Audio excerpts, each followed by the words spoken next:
তীব্র তাপপ্রবাহে পাবনা ও গাজীপুরে হিটস্ট্রোকে 2 জনের মৃত্যু হয়েছে। অতিরিক্ত গরমে সারা দেশেই অতিষ্ঠ হয়ে উঠেছে জনজীবন। গরমে বাড়ছে নানা রোগের প্রকোপও। এদিকে দেশের সর্বোচ্চ তাপমাত্রা রেকর্ড হয়েছে যশোরে 42.6।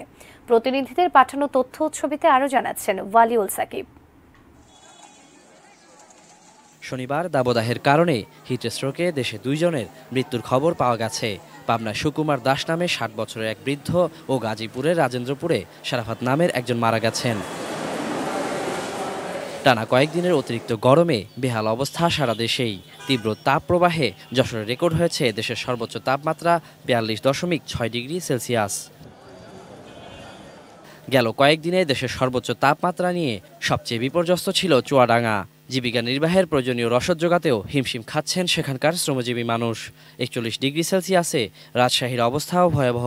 খুব প্রয়োজন ছাড়া ঘরের বাইরে বের হচ্ছে না মানুষ।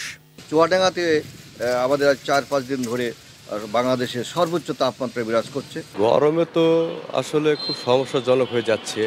যত দিন গড়াবে তত তাপমাত্রা বাড়বে। পাবনায় তাপমাত্রার পারদ ছাড়িয়েছে 41 ডিগ্রির ঘর। তীব্র তাপ প্রবাহের পাশাপাশি লোডশেডিংয়ে বিপর্যস্ত পর্যটন নগরী কক্সবাজারের মানুষ।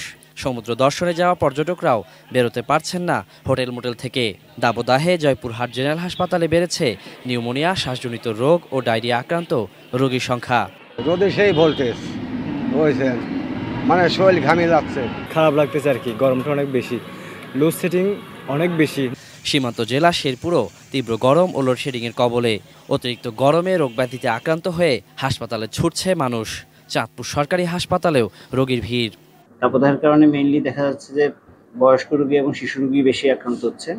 পানি শূন্যতা বা ডিহাইড্রেশন জনিত যে সকল রোগ হয় বা ভাইরাস জ্বর এ ধরনের রোগে আক্রান্ত হয়ে হাসপাতালে ভর্তি হচ্ছে।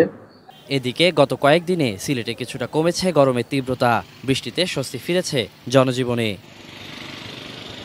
Waliul Sakib, ATN News, Dhaka.